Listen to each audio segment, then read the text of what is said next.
आप देख रहे हैं न्यूज नाउ 24/7 ताज़ा खबरों के लिए हमारे साथ बने रहें। हरियाणा और जम्मू कश्मीर से भाजपा की डबल इंजन सरकारें जा रही हैं। लोगों को समझ में आ गया, डबल इंजन सरकार मतलब महंगाई, बेरोजगारी और भ्रष्टाचार। केजरीवाल ने बिजली फ्री कर दी। आज इनकी 22 राज्यों में सरकारें हैं। इनसे पूछना, एक राज्य बता दो जहां तुमने बिजली फ्री करी हो।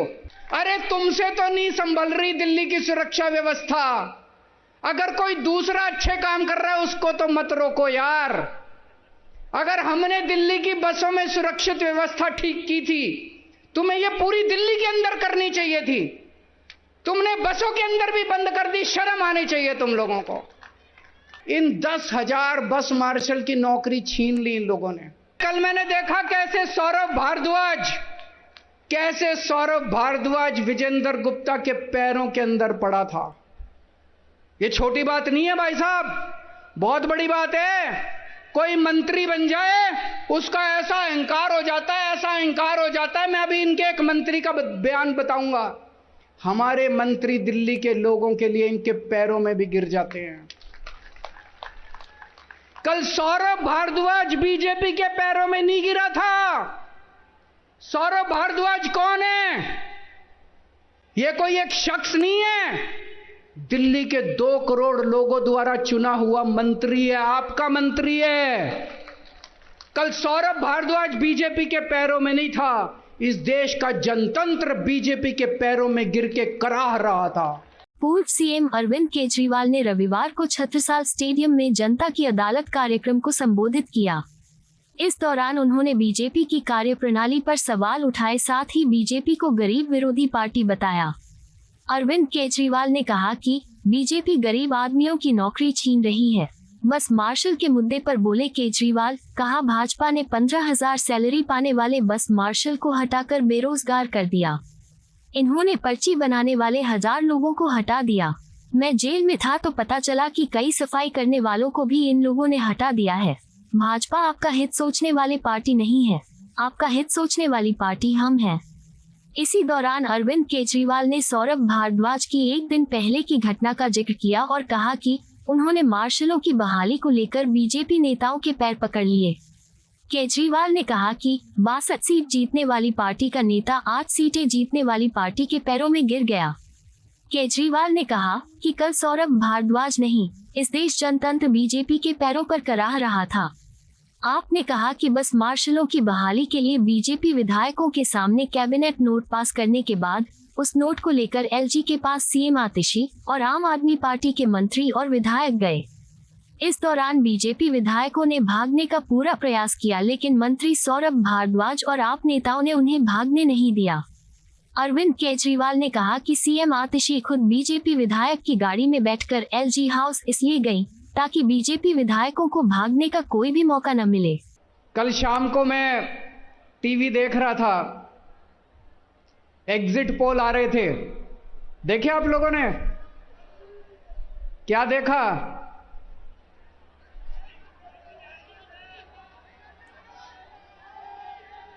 हरियाणा और जम्मू कश्मीर से भाजपा की डबल इंजन सरकारें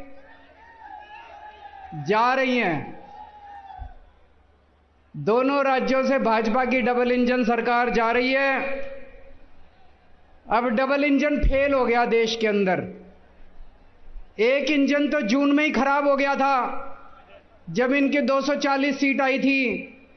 अब दूसरा इंजन एक एक करके अभी हरियाणा से दूसरा इंजन जा रहा है, फिर जम्मू कश्मीर से जा रहा है, फिर झारखंड से भी जाएगा, फिर महाराष्ट्र से भी। अब सारे डबल इंजन की सरकार जा रही है। लोगों को समझ में आ गया, डबल इंजन सरकार मतलब महंगाई, बेरोजगारी और भ्रष्टाचार। डबल इंजन सरकार मतलब महंगाई, बेरोजगारी और भ्रष्टाचार। इसीलिए पूरे देश से इनकी सरकारें जा रही हैं। अब दिल्ली के चुनाव आने वाले हैं, दिल्ली में आके ये कहेंगे डबल इंजन सरकार बना दो, डबल इंजन सरकार बना दो। इनसे पूछना जब आए कि भाई हरियाणा वालों ने बनाई थी तुम्हारी डबल इंजन की सरकार, 10 साल तक इनकी हरियाणा में डबल इंजन की सरकार रही, तो ऐसा क्या करा तुमने कि हरियाणा में आज कोई इनको अपने गांव में नहीं घुसने दे रहा? पता है आप लोगों को, आपकी रिश्तेदारियां होंगी गांव में। मैं गया था, अभी पूरे हरियाणा में घूम रहा था, मैं चुनाव प्रचार के लिए मैं गया था। भाजपा वालों को गांव के अंदर नहीं घुसने दे रहे। मतलब जैसे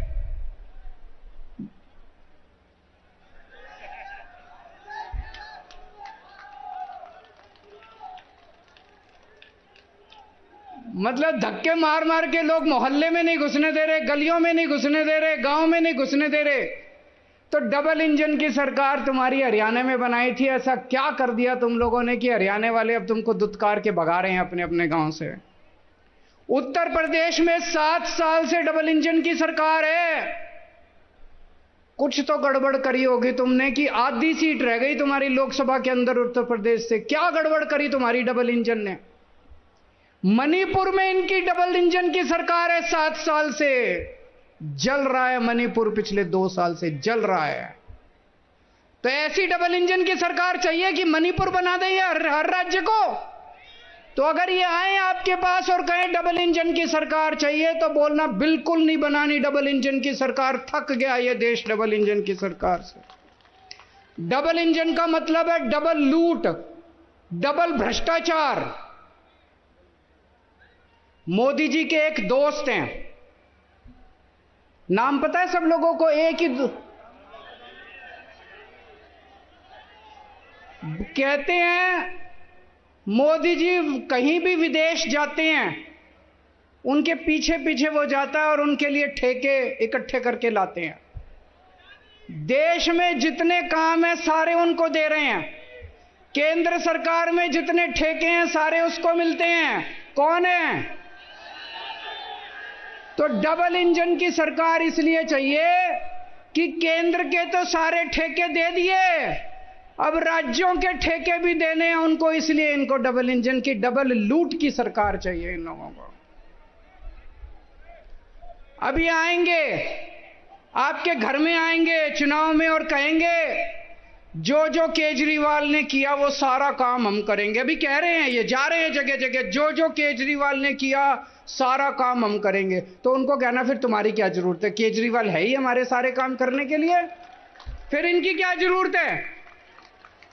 चलो इनको एक मौका देते हैं, इनसे ये पूछना, केजरीवाल ने बिजली फ्री कर दी, आज इनकी 22 राज्यों में सरकारें हैं, इनसे पूछना एक राज्य बता दो जहां तुमने बिजली फ्री करी हो। एक राज्य बता दो। गुजरात में, राजस्थान में, मध्य प्रदेश में, छत्तीसगढ़ में, उत्तर प्रदेश में, उत्तराखंड में कहीं इन्होंने बिजली फ्री करी हो? इनकी 22 राज्यों में सरकार है। हमने दिल्ली के अंदर गरीबों के लिए शिक्षा शानदार कर दी, सरकारी स्कूल अच्छे कर दिए। ये आए आपके पास और कहें हम केजरीवाल के सारे काम करेंगे। इनसे पूछना कौन से राज्य के अंदर तुमने स्कूल ठीक करे? गुजरात में 30 साल से इनकी सरकार है, एक स्कूल दिखा दो।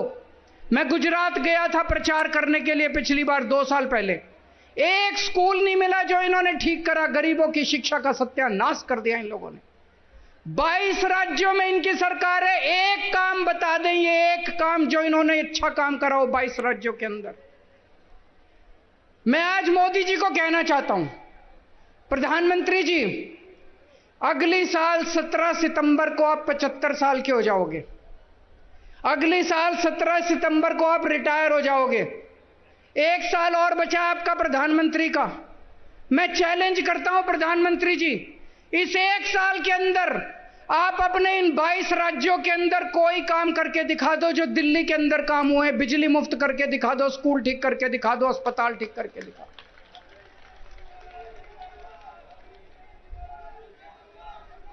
लोग ये कह रहे हैं 10 साल हो गए मोदी जी को राज करते करते, 10 साल में इन्होंने कुछ नहीं करा। जब ये रिटायर होंगे तो लोग सोचेंगे क्या करके गया, कुछ नहीं करके गया। आखिरी 1 साल में करके जाओगे तो लोग कहेंगे चलो 10 साल में कुछ नहीं किया, 11वें साल में तो कुछ करके गए। आज मैं मोदी जी को कहता हूं, चलो कुछ नहीं, एक ही काम कर दो। फरवरी में दिल्ली के चुनाव हैं, फरवरी के पहले इन 22 के 22 राज्यों में बिजली मुफ्त कर दो। दिल्ली के चुनाव में मोदी जी का प्रचार करूंगा मैं। इन 22 राज्यों के अंदर आप बिजली मुफ्त करके दिखा दो, जैसे दिल्ली में हमने दिल्ली के लोगों की बिजली मुफ्त करी है। आपका प्रचार केजरीवाल करेगा दिल्ली के अंदर। आज दिल्ली में कानून व्यवस्था, दोस्तों मैं आपसे ईमानदारी से पूछना चाह रहा हूं, चारों तरफ ऐसा माहौल हो रहा है, रोज गोलियां चल रही हैं दिल्ली में। बड़े बड़े गैंगस्टरों ने अपने ठिकाने बना लिए दिल्ली के अंदर। अखबारों में तो 2-4 खबरें छपती हैं। गांव देहात दिल्ली का है, जो उधर निकल जाओ इतना क्राइम हो गया, इतना अपराध हो गया। मैं लेके आया हूं आज खूब सारे। 4 अक्टूबर को खड्डा कॉलोनी दक्षिण दिल्ली जैतपुर में नीमा हॉस्पिटल में एक 50 साल के डॉक्टर की हत्या कर दी गई गोली मार के। 30 सितंबर को उत्तम नगर में भारतीय जनता पार्टी के नेता रमनजीत सिंह की गाड़ी के ऊपर गोलियां चलाई गई। 29 सितंबर को नांगलोई में दिल्ली पुलिस के एक कांस्टेबल ने एक शराब माफिया की गाड़ी रोकने की कोशिश की और उस शराब माफिया के ऊपर गाड़ी चढ़ा के उसकी हत्या कर दी गई। 28 सितंबर को गुलाबी बाग में 4 किलो सोना 3.5 करोड़ का लूट के भाग गए। 28 सितंबर को नारायण विहार में 20 राउंड गोलियां चलाई। एक गाड़ी शोरूम था गाड़ियों का, उसके ऊपर 20 राउंड गोलियां चलाई। 28 सितंबर को ही महिपालपुर में एक होटल के अंदर फायरिंग हुई। 28 सितंबर को ही नांगलोई में 2 लोगों ने 3 या 4 राउंड एक दुकान के। ये कई सारे हैं, ये कोई अंत नहीं है। मैं खूब सारे लेके आया हूं। ये जो अपराध दिल्ली के अंदर हो रहा है, सारी सीमाएं तोड़ दी। जैसे 90 के दशक में हम सुना करते थे बंबई में अंडरवर्ल्ड का राज था, वही हाल आज दिल्ली का हो रहा है। लोगों का घर से निकलना मुश्किल हो गया है। और ये तो वो है जो अखबारों में छप रही हैं, ये तो वो है जिसमें एफआईआर हो गई। मैं आपसे पूछना चाहता हूं, कितनी ऐसी घटनाएं हैं जो पुलिस के पास जाती नहीं है या पुलिस एफआईआर ही नहीं करती? कितनी घटनाएं ऐसी हैं दिल्ली के अंदर? आज आम आदमी का सुरक्षित जीना मुश्किल हो गया है। दिल्ली पुलिस इनके पास है, सुरक्षा व्यवस्था इनके पास है। क्या कर रही है बीजेपी? क्या कर रही थी बीजेपी जब ये फायरिंग हो रही थी? क्या कर रही है बीजेपी जब ये सारी घटनाएं हो रही हैं? बीजेपी दिल्ली सरकार के काम रोकने की कोशिश कर रही है, बस ये करती है। उनको एक ही काम दिया था आप लोगों ने कि दिल्ली की सुरक्षा व्यवस्था संभालो, वो तो इनसे संभलती नहीं। जो काम इन लोगों को दिया गया वो काम तो ये करते नहीं, लेकिन वो दिल्ली सरकार के काम, वो बस मार्शल रोकने की कोशिश करते हैं। बसों के अंदर इनको क्या पता बसों में कैसे यात्रा होती है। राजनीति में आने के पहले मैं 10 साल दिल्ली की झुग्गियों में रहा था। बसों में रोज आया जाया करता था। बसों में 10 साल तक दिल्ली की बसों में मैंने भी खाक छानी है। मुझे पता है कि दिल्ली की बसों में क्या व्यवस्था होती है। एक महिला जब दिल्ली की बस में चढ़ती है, अगर उसे बैठने को सीट ना मिले तो मैं जानता हूं उसके साथ किस तरह का व्यवहार किया जाता है। इधर से कोई छेड़ता है, उधर से कोई छेड़ता है, इधर से कोई उसको तंग करता है। किस तरह से दिल्ली की बसों के अंदर जेब कतरे काम करते हैं, किस तरह से अपराध होते हैं। जब हमारी सरकार बनी, हमने दिल्ली में बस मार्शल नियुक्त किए। बस मार्शल जब से नियुक्त किए, मेरे को चारों तरफ से पता चलने लगा महिलाएं अब अपने आप को सुरक्षित महसूस कर रही हैं। अगर किसी बस के अंदर कोई मनचला, कोई गलत आदमी किसी महिला को छेड़ता था, वो जोर से शोर मचाती थी, बस मार्शल उसको तुरंत आके दबोच लेते थे और उसको पुलिस थाने ले जाते थे। कितने ऐसे मौके हैं, मेरे को पता है हमारे बस मार्शलों ने कितने अपराध रोके हैं, कितने जेब कतरे पकड़े हैं। एक बार तो एक छोटा सा बच्चा, 4 साल का बच्चा, उसको किडनैप करके ले जा रहे थे कुछ लोग। वो बच्चा बुरी तरह से रो रहा था। बस मार्शल को शक हुआ कुछ तो गड़बड़ है।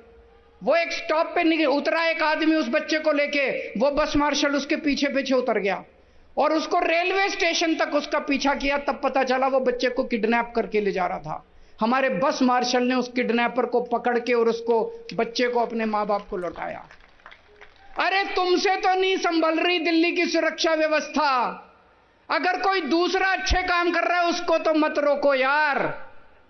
अगर हमने दिल्ली की बसों में सुरक्षित व्यवस्था ठीक की थी, तुम्हें यह पूरी दिल्ली के अंदर करनी चाहिए थी। तुमने बसों के अंदर भी बंद कर दी। शर्म आनी चाहिए तुम लोगों को। इन्होंने बस मार्शल 1 साल हो गया दिल्ली के अंदर बंद किए हुए। 3-4 बार तो मैं दिल्ली के एलजी के पास होके आया। मैंने दिल्ली के एलजी के पैर पकड़े, मैंने कहा ये बस मार्शल बंद मत करो। एक तरफ इन्होंने दिल्ली में बसों के अंदर महिलाओं को असुरक्षित कर दिया, यात्रियों को असुरक्षित कर दिया। दूसरी तरफ ये बस मार्शल कौन है? ये गरीब बच्चे हैं बेचारे। 15-15 हजार रुपए मिलते हैं इनको महीने के। अरे 15 हजार रुपए में आजकल कौन नौकरी करता है? गरीब आदमी तो नौकरी करता है। कोई इनका बीजेपी के नेताओं का बच्चा तो नौकरी नहीं करता बस मार्शल की। गरीब आदमी तो नौकरी करता है। बहन जी गलत तो नहीं कह रहा? गरीब आदमी तो नौकरी करता है। इन 10,000 बस मार्शल की नौकरी छीन ली इन लोगों ने। और कितनी नौटंकी कर रहे हैं, कितना झूठ बोल रहे हैं। कभी कहते हैं कैबिनेट नोट पास नहीं किया, कभी कहते हैं फलाना नोट पास नहीं किया, ये नहीं किया। कल हमारी सारी कैबिनेट बैठ गई इनके साथ। आतिशी जी, सौरभ भारद्वाज, ये हमारे सारे मंत्री बैठ गए। बोले बताओ कहां साइन करने हैं? बोले कैबिनेट नोट पास करो। इन्होंने कैबिनेट नोट बना दिया। कल ये सारे दिल्ली के सामने, सारे देश के सामने ये नंगे हो गए ये लोग। इसका मतलब इनकी नीयत नहीं है। इनकी नीयत नहीं है। ये गरीबों के खिलाफ हैं ये लोग। ये गरीब विरोधी हैं। मेरे को पता चला जब मैं जेल में था, इन्होंने 500 डेटा एंट्री ऑपरेटर निकाल दिए अस्पतालों से। गरीब डेटा। जब आप सरकारी अस्पताल में जाते हो, खिड़की पे जाते हो, जो आपकी पर्ची बनाता है वो तो गरीब आदमी होता है जो पर्ची बनाता है। पर्ची बनाने वाले 500 आदमी निकाल दिए इन लोगों ने, बीजेपी वालों ने। 1000 आपके सीवर की सफाई करने वाली लेबर निकाल दी इन लोगों ने। जब मैं जेल में था, सीवर की सफाई करने वाले 1000 कर्मचारी निकाल दिए इन्होंने। इन्होंने अलग अलग विभागों से फेलोज निकाल दिए इन लोगों ने। इन्होंने 5000 होमगार्ड की तनख्वाह रोक रखी है 5 महीने से। इन्होंने वृद्धावस्था पेंशन रोक रखी है 5 महीने से। इन्होंने विडो पेंशन रोक रखी है, विधवा पेंशन रोक रखी है 6 महीने से। इन्होंने डीटीसी के जो पेंशनधारी हैं उनकी 8 महीने से पेंशन रोक रखी है। अरे शर्म कर लो यार। अरे भगवान से डरो तुम लोग। भगवान है इस दुनिया में, है कि नहीं है? कौन कौन मानता है भगवान है? अरे बहुत बुरा करेगा तुम लोगों का। इनकी हाय लगेगी। ये गरीब हैं सारे, ये कोई अमीर लोग नहीं है। इनकी तनख्वाह रोक ली, इनकी नौकरियां छीन ली, हाय लगेगी तुमको। तुमको लगता है ऐसे तुम दिल्ली जीतोगे? अरे कुछ अच्छे काम करो यार। तुम्हारे पास इतनी बड़ी ताकत है, केंद्र सरकार में तुम्हारी सरकार है, इतना पैसा है, कुछ अच्छे काम करते।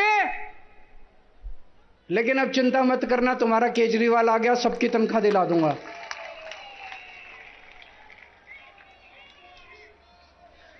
सारे काम करा दूंगा, सबकी तनख्वाह दिला दूंगा, सबकी नौकरी वापस करवाऊंगा। जितने बस मार्शल हैं, सारे बस मार्शल को कहना चाहता हूं आपका बड़ा भाई आ गया।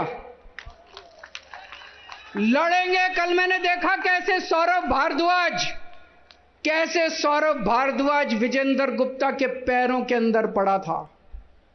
ये छोटी बात नहीं है भाई साहब, बहुत बड़ी बात है। कोई मंत्री बन जाए उसका ऐसा अहंकार हो जाता है, ऐसा अहंकार हो जाता है। मैं अभी इनके एक मंत्री का बयान बताऊंगा। हमारे मंत्री दिल्ली के लोगों के लिए इनके पैरों में भी गिर जाते हैं। कल सौरभ भारद्वाज बीजेपी के पैरों में नहीं गिरा था।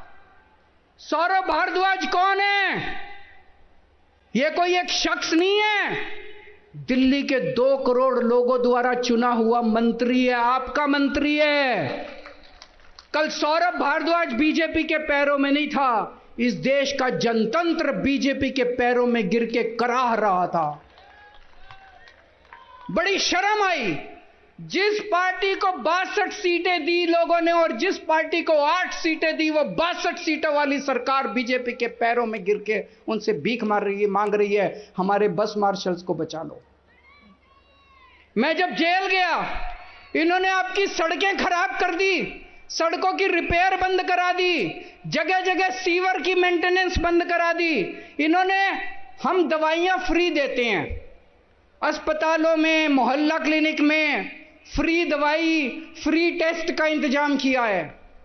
8 साल से सही चल रहा था, सबको फ्री दवाइयां मिल रही थी, सबको 9 साल से फ्री दवाइयां, फ्री टेस्ट। मैं जेल गया, इन्होंने आपकी दवाइयां बंद करा दी, इन्होंने आपके टेस्ट बंद करा दिए।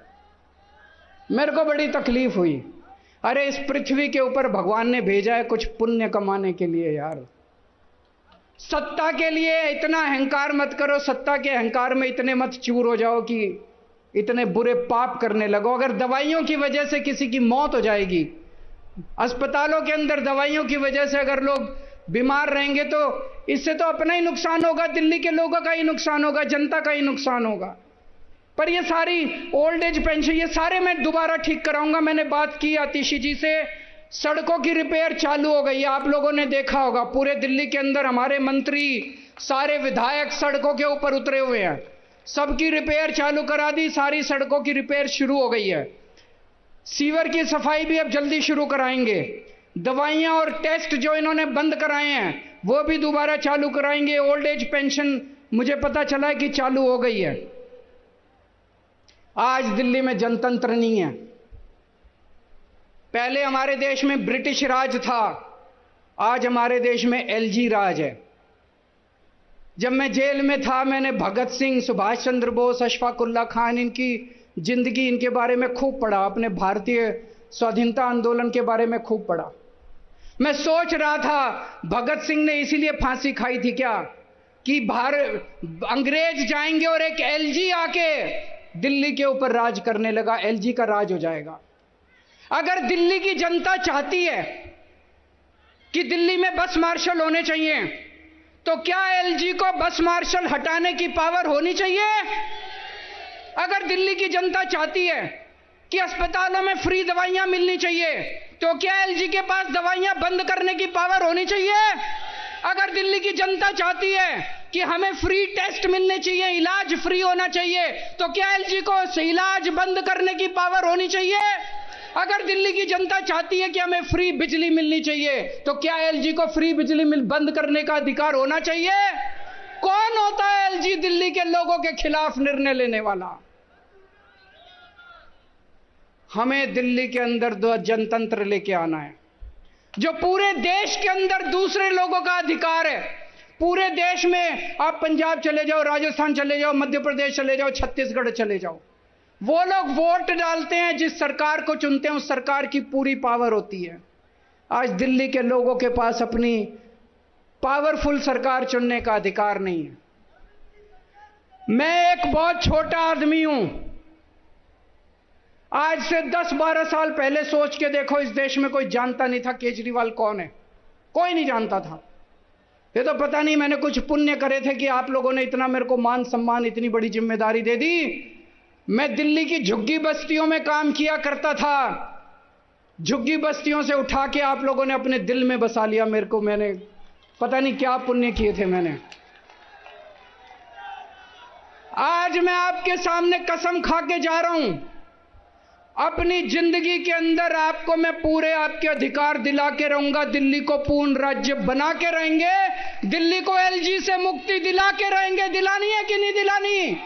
दिल्ली को एलजी के राज से मुक्ति दिला के रहेंगे, जनता का राज शासन करके रहेंगे, जनता का शासन कायम करके रहेंगे। दोस्तों,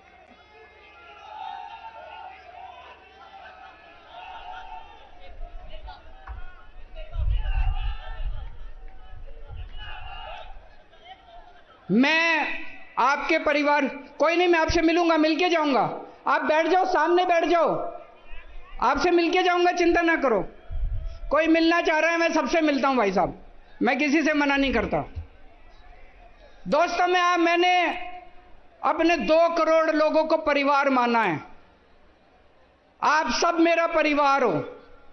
अब अगर आपके घर में महंगाई हो रही है बहुत ज्यादा, मोदी जी ने महंगाई कर दी, तो क्या मैं चुप बैठा रहूं? मेरे को कुछ करना चाहिए, नहीं करना चाहिए? मैंने आपकी बिजली फ्री कर दी, बताओ क्या कसूर करा? मैंने आपका पानी फ्री कर दिया, बताओ क्या कसूर करा? दिल्ली की सारी महिलाएं मेरे को अपना भाई मानती हैं। मैंने अपनी बहनों के लिए बस का किराया मुफ्त कर दिया, बताओ क्या गलत करा? दिल्ली के जितने बच्चे हैं उनको मैं अपना बच्चा मानता हूं, उनके लिए मैंने अच्छे स्कूलों का इंतजाम कर दिया, बताओ क्या गलत करा? मोदी जी कह रहे हैं फ्री की रेवड़ी दे रहा है, फ्री की रेवड़ी दे रहा है, फ्री की रेवड़ी दे रहा है, मुफ्त की रेवड़ी दे रहा है केजरीवाल, मुफ्त की रेवड़ी दे रहा है। मैं मोदी जी को कहना चाहता हूं, अगर गरीबों के बच्चों को अच्छी शिक्षा देना मुफ्त की रेवड़ी है तो हां, केजरीवाल मुफ्त की रेवड़ी दे रहा है। अगर दिल्ली के लोगों को अच्छा इलाज देना मुफ्त की रेवड़ी है, हां, केजरीवाल मुफ्त की रेवड़ी दे रहा है। अगर दिल्ली के लोगों को महंगाई से छुटकारा दिलाना, बिजली की फ्री करना मुफ्त की रेवड़ी है, हां, केजरीवाल मुफ्त की रेवड़ी दे रहा है। आज मैं मुफ्त की रेवड़ियां लेके आया हूं। ये एक पैकेट है, इसमें 6 रेवड़ी हैं। आप जब यहां से जाओगे तो बाहर गेट पे आपको एक एक पैकेट मिलेगा, 6 रेवड़ी का। केजरीवाल ने 6 मुफ्त की रेवड़ी दी है दिल्ली के हर नागरिक को। ये 6, इसमें 6 मुफ्त की रेवड़ी है। कौन कौन सी है? पहली रेवड़ी मुफ्त बिजली, दूसरी रेवड़ी मुफ्त पानी, तीसरी रेवड़ी बुजुर्गों के लिए मुफ्त तीर्थ यात्रा, चौथी रेवड़ी महिलाओं के लिए मुफ्त बस यात्रा, 5वीं रेवड़ी सबके लिए फ्री और शानदार शिक्षा, 6ठी रेवड़ी सबके लिए मुफ्त और अच्छा इलाज। ये 6 रेवड़ी दे रहा हूं, 7वीं रेवड़ी आने वाली है, हर महिला को 1000 रुपए उनके बैंक अकाउंट में।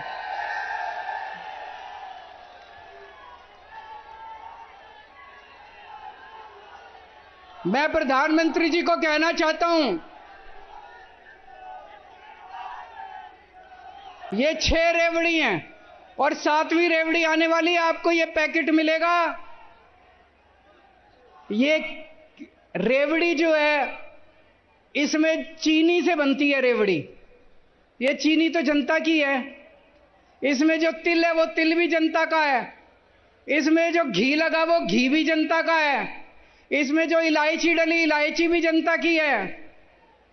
मैं तो हलवाई हूं, मैंने ये सारा मिला के जनता की रेवड़ी बना के आपको दे दी। ये रेवड़ी मेरी थोड़ी है, तिल भी आपका, इसमें चीनी भी आपकी, इसमें तेल भी आपका, घी भी आपका, इसमें इलायची भी आपकी। ये रेवड़ी जनता का, ये तो भगवान का प्रसाद है।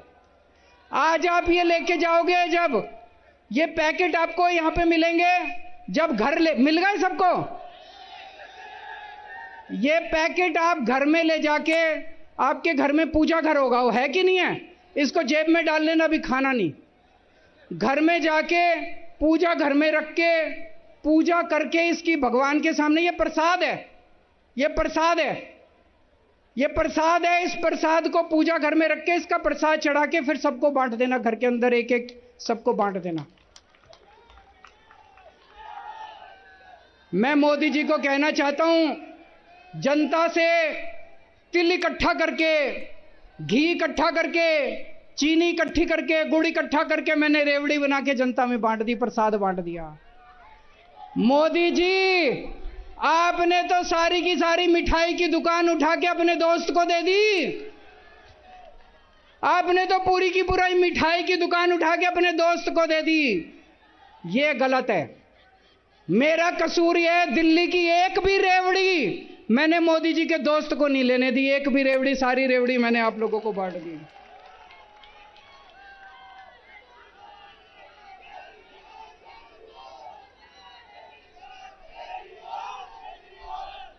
इन्होंने दोस्तों पूरी प्लानिंग कर रखी है।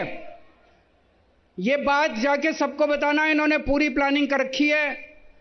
अगर गलती से आपने दिल्ली में बीजेपी को वोट दे दिया तो ये डीटीसी अपने दोस्त को दे देंगे, बिजली कंपनियां अपने दोस्त को दे देंगे, दिल्ली जल बोर्ड अपने दोस्त को दे देंगे, दिल्ली के जितने सरकारी स्कूल हैं ये अपने दोस्त को दे देंगे, और दिल्ली के जितने सरकारी अस्पताल हैं ये अपने दोस्त को दे देंगे।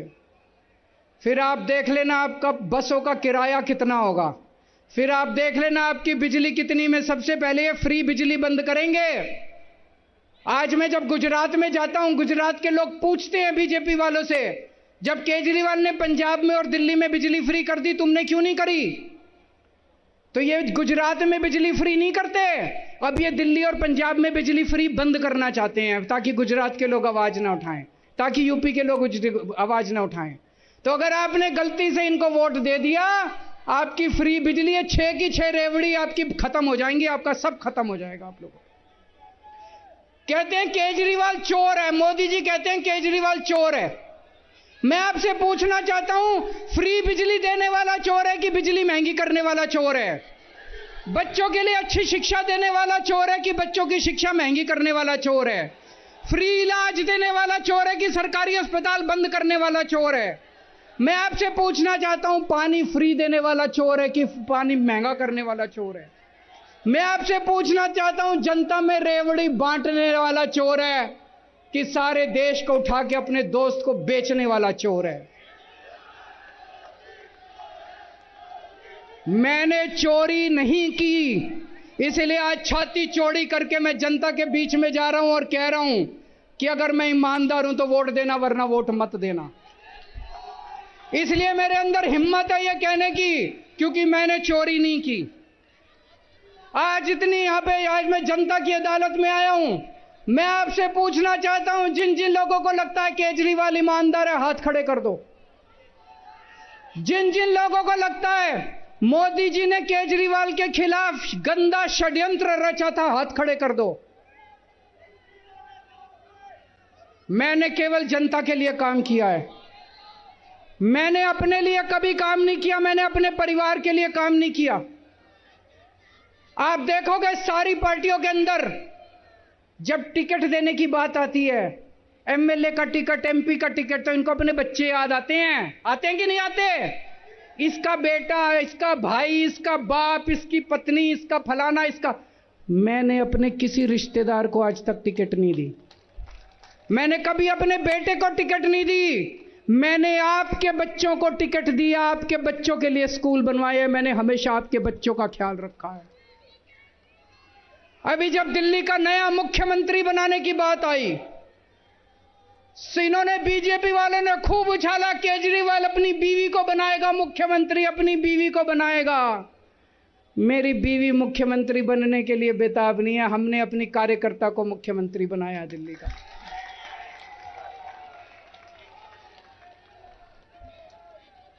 जब मैं जेल के अंदर था दोस्तों, इन्होंने तरह तरह से मुझे यातनाएं देने की कोशिश की।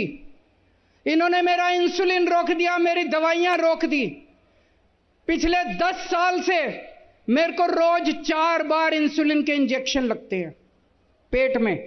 4 बार रोज, सुबह 3 बार खाने के पहले और 1 बार सोते टाइम, 4 बार इंजेक्शन रोज लगते हैं इंसुलिन के। इन्होंने 15 दिन तक मेरा इंसुलिन बंद कर दिया।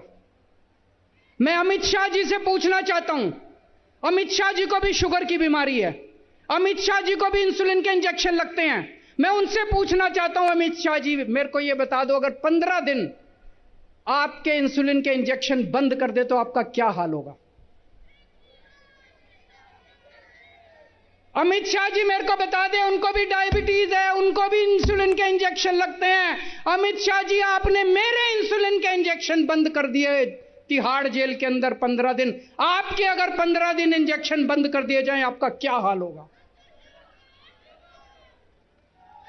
मेरी किडनी खराब हो सकती थी, किडनी खराब होकर मेरी मौत हो सकती थी। अमित शाह जी, क्या यही आपका मकसद था? क्या आप यही चाहते थे? अमित शाह जी 2010 में 4 महीने के लिए अमित शाह जी को जेल हुई थी। गुजरात की जेल में रहे थे वो 4 महीने के अंदर, 4 महीने के लिए। मैं उनसे पूछना चाहता हूं, क्या आपके भी इंसुलिन के इंजेक्शन बंद कर दिए गए थे जब आप जेल में थे? तो आपने मेरे साथ ऐसा क्यों किया? आपकी क्या मंशा थी? यह देश जानना चाहता है। जानना चाहते हो कि नहीं जानना चाहते? यह देश जानना चाहता है, आपने केजरीवाल का इंसुलिन बंद क्यों किया जेल के अंदर? मैं आज अपने पार्टी के कार्यकर्ताओं से एक ही चीज कहना चाहता हूं, मैंने कई बार बोला है, हम राजनीति में आए हैं। राजनीति में आने के बाद जब आप सत्ता में होते हो, आपके अंदर अहंकार आ जाता है। अहंकार मत करना कभी भी। इन दूसरी पार्टियों से सीखो, जब जब इन्होंने अहंकार किया, इनका क्या हाल हुआ, इनका क्या हाल हुआ, इनके नेताओं का क्या हाल हुआ। और कभी आज ये जिस तरह से बीजेपी वाले गुंडागर्दी पे उतरे हुए हैं, इनसे गुंडागर्दी मत सीखना। मैं इनके एक बहुत बड़े नेता हैं, नाम लेना ठीक नहीं है। उन्होंने अभी 1-2 दिन पहले ट्वीट किया है, मैं वो ट्वीट पढ़ के सुनाना चाहता हूं। उन्होंने ट्वीट किया है, तुम हरामी के पिल्लों को जहर उगलने की इतनी जल्दी है कि ठीक से पूरा न्यूज भी नहीं पढ़ते। हरामजादे, उसी न्यूज में लिखा है कि तुम्हारे बाप के जमाने से चली आ रही पुरानी। ये इनके सीनियर नेता की भाषा है।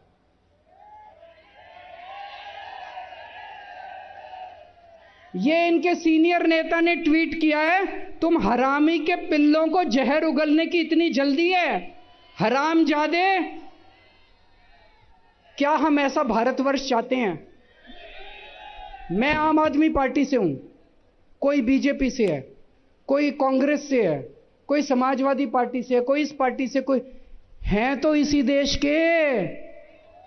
यार ये गाली गलौज क्यों कर रहे हो? ये हमारी सभ्यता नहीं है, ये भारत की सभ्यता नहीं है। मैं आज आम आदमी पार्टी वालों से कहना चाहता हूं, कभी गाली गलौज मत करना। हम हार जाएंगे, हमें हारना पसंद है, हमें हारना मंजूर है, हमें नहीं चाहिए सत्ता, लेकिन कभी इस किस्म की गुंडागर्दी और गाली गलौज किसी के साथ मत करना। दूसरी बात, कभी बेईमानी से चुनाव मत लड़ना। हमने इस देश के अंदर पहली बार यह साबित कर दिया है कि ईमानदारी से चुनाव लड़े जा सकते हैं और ईमानदारी से चुनाव जीते जा सकते हैं। आज ये आरोप लगा रहे हैं कि हमने बेईमानी का पैसा इकट्ठा करके गोवा का चुनाव लड़ा। आज मैं पूरे जिम्मेदारी के साथ कह रहा हूं कि एक भी बेईमानी का पैसा गोवा के अंदर इस्तेमाल नहीं किया गया। अगर हमने बेईमानी के पैसे से गोवा का चुनाव लड़ा होता, भाई साहब आज मैं यहां खड़ा नहीं होता, मैं जिंदगी भर जेल के अंदर सड़ रहा होता। आज मैं चौड़ी छाती करके यहां से फिर से मांग करना चाहता हूं, अगर बीजेपी में हिम्मत है तो नवंबर के महीने में महाराष्ट्र और झारखंड के साथ दिल्ली का भी चुनाव करके दिखाए। और नहीं तो मान ले कि हार गए, वो डर गई बीजेपी, हार गए वो। और नहीं तो अभी चुनाव करो, हम चुनाव लड़ने के लिए तैयार है, तुम चुनाव करके दिखाओ नवंबर के महीने में। आपको यह वीडियो पसंद आया हो तो इसे लाइक करें, हमारे चैनल को सब्सक्राइब करें।